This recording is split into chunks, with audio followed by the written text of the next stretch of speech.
I'm Anthony Romano, and this video is on the biggest newbie keto mistake. So this doesn't make you the biggest newbie. You're probably not the biggest newbie at keto if you make this mistake. It's just simply a mistake that affects a lot of people, okay? And it's a very searchable term, so I put it in the title. And just avoid this, and I'm going to teach it to you in this video.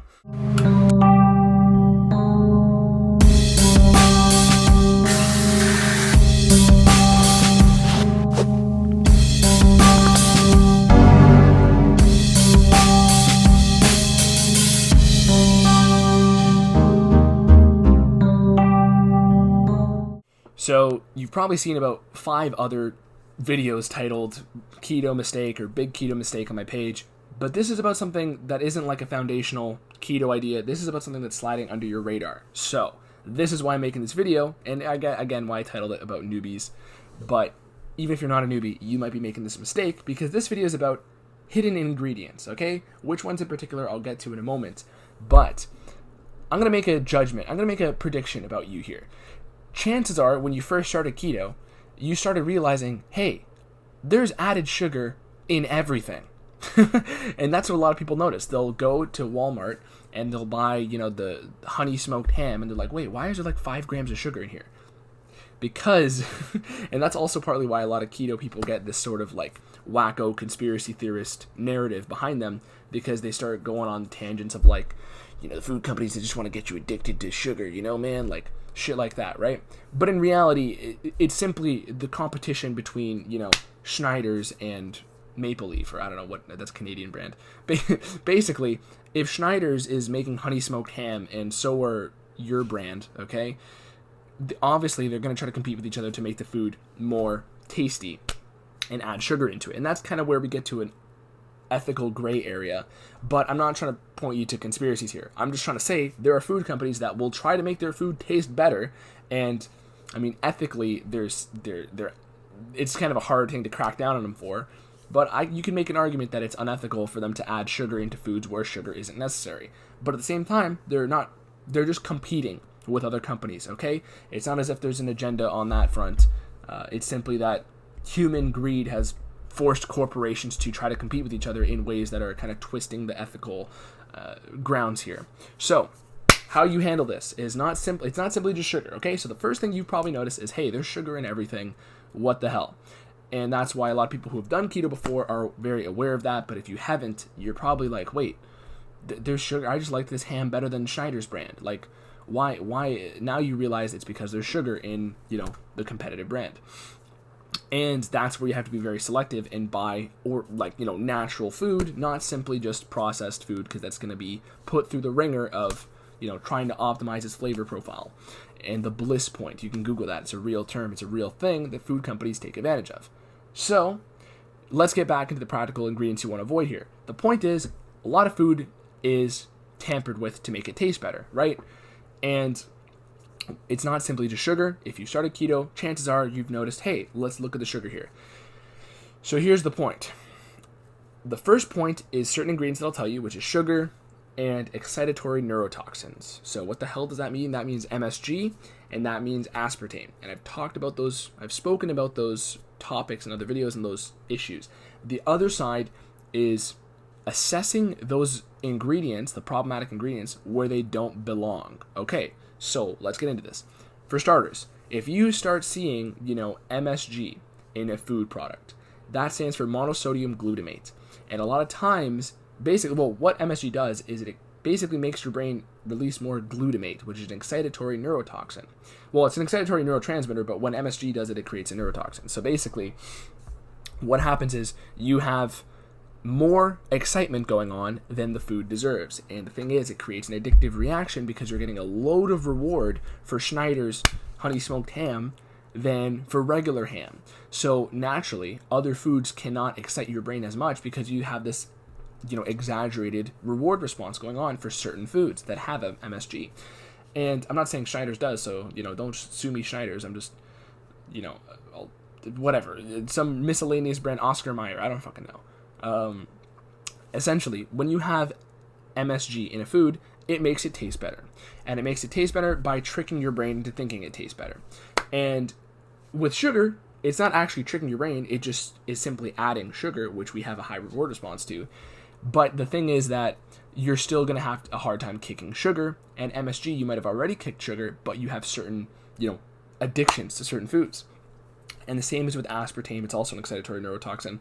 But the problem with a lot of foods is that they hide those ingredients. They hide it through terms like modified food starch,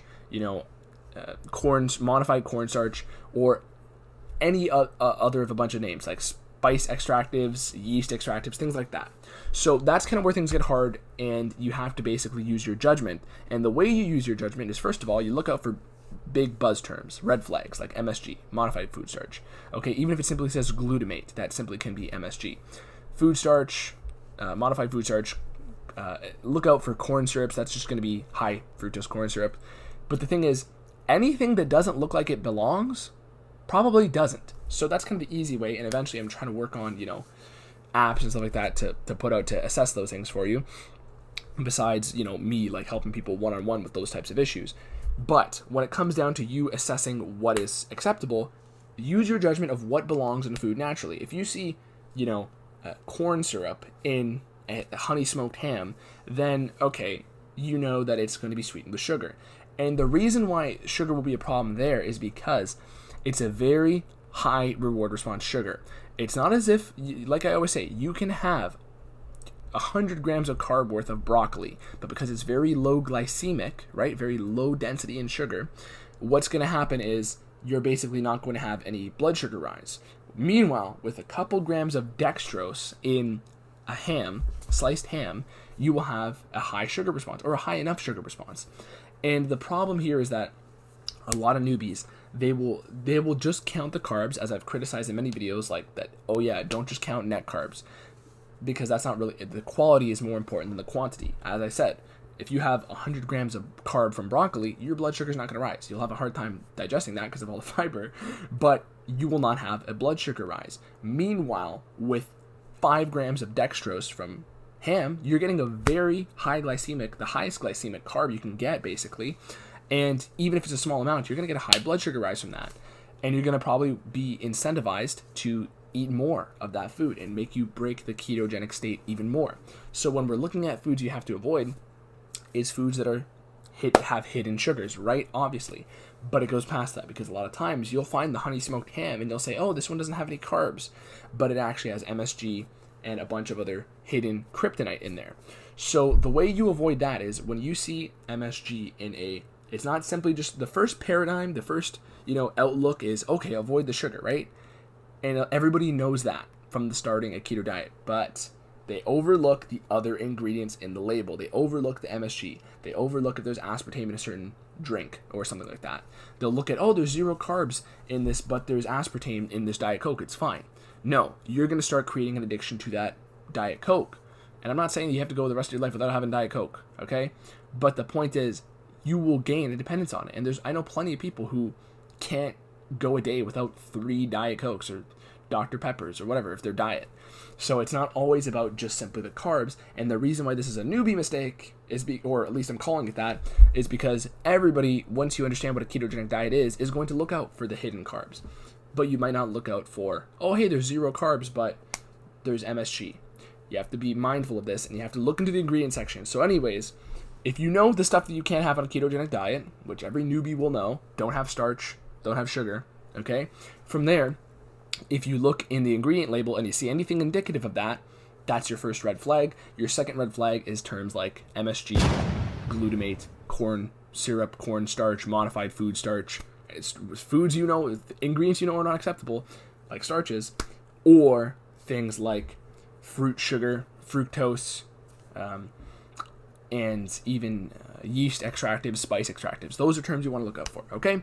So that is the other newbie keto tip here, but it's really not stuff just for newbies. It's stuff for anybody on keto.